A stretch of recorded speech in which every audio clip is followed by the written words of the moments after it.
I am an artist. And I am one too.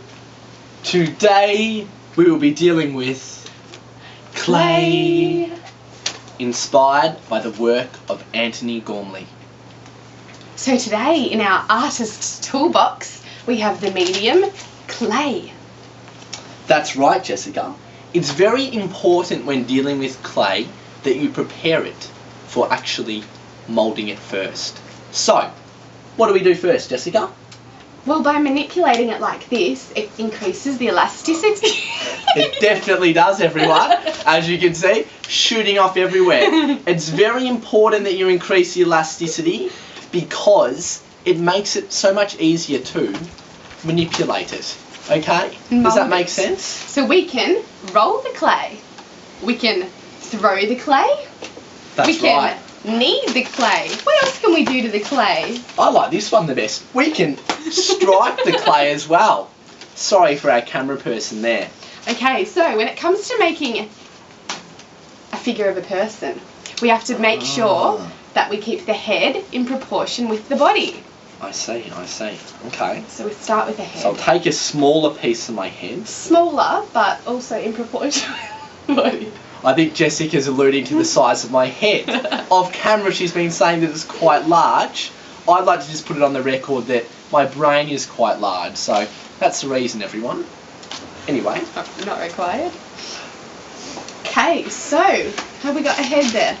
Mine's a little bit bigger than yours, but that's about right, probably.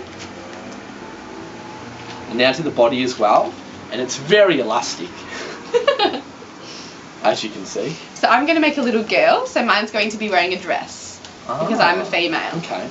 I might have a nice collared shirt on my one then. So clay is something that you can use at home. Make it yourself. We made this one with a little bit of water, flour and salt. So it's quite simple for the kids. They're very easy. All ingredients that you'd find in most household cupboards. Now, how would you suggest I make the 6-pack on my one? Just to make sure it's very accurate, because it's all about making sure that it links to your identity. You want to have those important features that show who you are, and then later on you can put it into an environment in which you belong to really capture the essence of the person. So pretty much this activity is to represent ourselves, isn't it, Dave? That's what it's geared towards, everyone. Alright. All about a representation of ourselves. Now right here I have the body and I have the head. I don't know about the proportions, but we'll see how they go. Now when it comes to joining the bits together, it's good to do some lines like this into the clay. By doing lines like this, it gives a little bit more grip when you are joining the different pieces together. It'd be nice to have some water here, but we forgot to get that one out. Yes, no. The water continues to help that elasticity. So I'm starting to have my figure take shape as well, just working on the legs. I actually have quite short legs as well. You must think, I know, coming across on the camera I'd be very handsome, but they're doing that to make me look good. Anyway, moving along, my head's here. So I'm going to use the icy pole stick. Just like to make a few dashes, as so, to help the joining process. Like what I taught you. That's right, Jessica, the expert joiner. I don't know if you can see, Dave and I have actually done a different way of making our clay models. he's done the whole approach, whereas I've done different parts joined to make one. Both ways are correct. Again, that shows our individuality, doesn't it, Dave? Exactly right. All about our own identity. We're all different, unique human beings. Now, I'm up to the stage where it's about carving features into the body.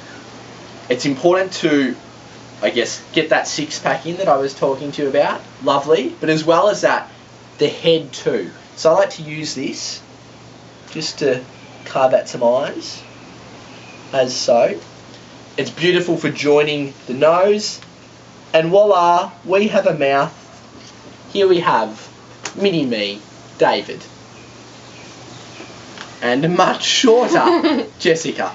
Now, David, what type of outdoor environment will you be placing your figure in? I will be placing my figure at a park I'll have it in a nice spot overlooking some green grass. 2 reasons for this is that firstly, I love being out in the outdoors, playing lots of sport, and I do love looking out over grass because I'm a bit of a racing man. So even a park near a race course would suit me. What about you, Jess? Well, I'm definitely going to place my model of myself at a beach. I'm going to have it sitting amongst the sand with the waves lapping at its feet, because that's one of my favourite things to do, is hanging around by the beach, and I really feel that it forms who I am as a person. Wonderful. Well, everybody, I think we have learnt a lot today, thanks to Anthony Gormley, who has been very inspiring for us. I hope that you have enjoyed this how-to video, and I suggest that you check out what to do for yourself. Thanks, Thank you guys. very